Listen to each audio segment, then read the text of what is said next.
Okay, lowbat yung aking cellphone dyan. Okay. Kailangan ko 6 na kilo. 6 na kilo na Chinese cat. Uy, 6.6 ito, madam. Lilinisin ko lang, ma'am, ha. 6.6 na ito.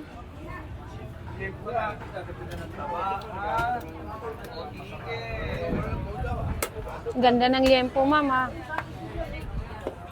6 na kilo. Pak.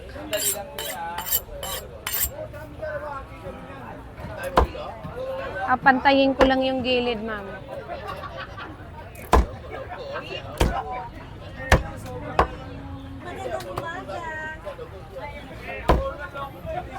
Bakit? Ayaw mo anak dito, Marke?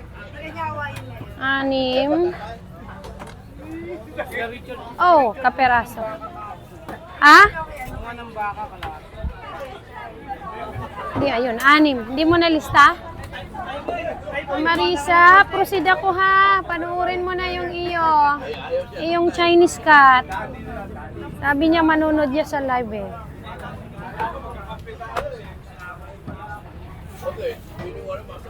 Request niya. Ako ang maghiwa. Yan ang request ni Ma'am Marisa. Ate Joy, wala pa si Joan Chua. Hindi pa nagpipick up si Ma'am Joan.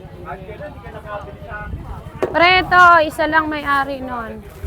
Picho, tsaka yung laman na kasim. Asa na? Asa yung laman? Ito. Yung iba may-ari nun. Lagyan mo to ng label. Pangalan niya si Joanna Chua. Joanna Chua. Ito na, pre, oh. Hirap ka magputol lang, Joanna Chua.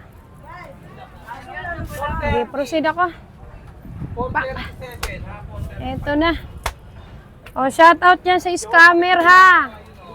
Everyday, isa-shower out kita. Mildred Boutique. Naginaya ang account ni Mildred Boutique ng Bulacan. Scammer po siya, impostor. No? 2 kami ang kanyang ginagamit. Yung isa, pinapahiya ang account. Sa akin naman ay nag-o-order siya na walang bayad. Napadalhan namin siya ng 2 beses. Mga big order po. Yung isa, 5,000. Isa, kulang 7 yon. Kasi nasa 6 plus, ganon. Basta kulang 7. Etong huli niya, 10,000. Kulang 10,000. Barya na lang para 10. Ganyan siya mang-scam sa akin. Nagsisend siya ng fake na resibo. Sige lang po. Sige lang. Okay. Nakalagay, half inch ang kapal. It's nice. Chinese cat.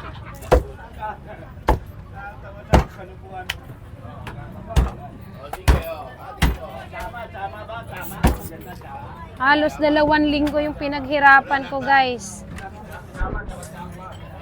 Ini-scam ni Mildred Boutique. Impostor. Dinugtungan ko lang siya ng impostor kasi yun yung ginamit niyang account eh.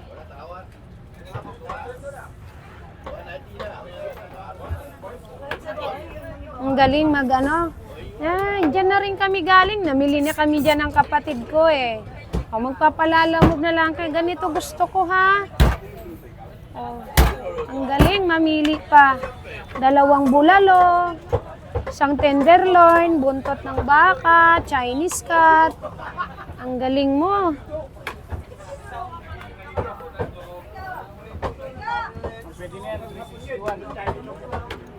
Ilang hati? Okay na yan. Ay, sa gitna lang.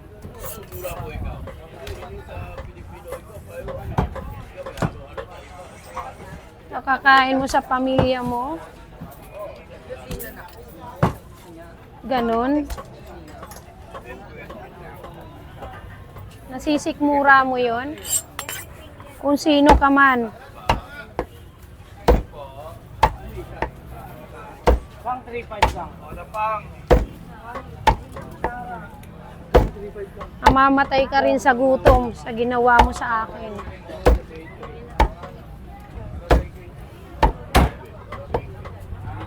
Susumpain ka ng Diyos. Tandaan mo yan.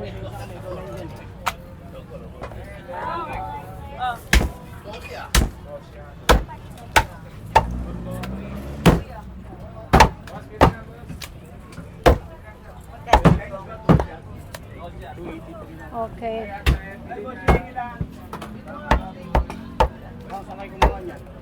Oh, Ma'am Marisa, ganito lang to ha.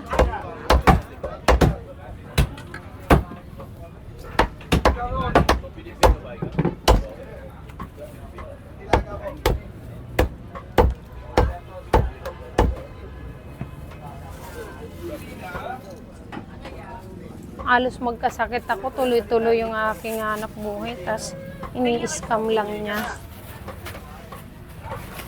Sarap ng buhay ng scammer, ano? Ikaw hindi pa. Baka ikaw hindi. O, ito po yung 6 na kilo. O, pre, balot mo to. Ay, ako na lang. Ay, ma'am, meron ka na? Sige.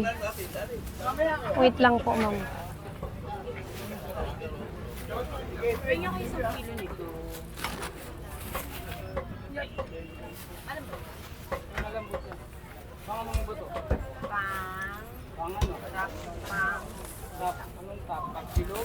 Gilang po.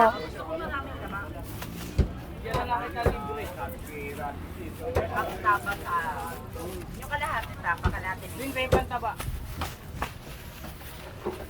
Sige, ma'am, asan sa inyo? O, ma'am, 3 balot yung Chinese cat mo, pang-4 yung kanyang buto. Tensya ka na muna, ma'am, hindi ko mabalot to ng repack na maayos na ha, wala pa akong katulong, katapusan pa darating. Hindi naman tayo pwede basta-basta kumuha ng kasama, lalo't walang experience. Sasakit lang ang ulo ko. Hinihintay ko pa yung kasama ko, 2. Chinese cat.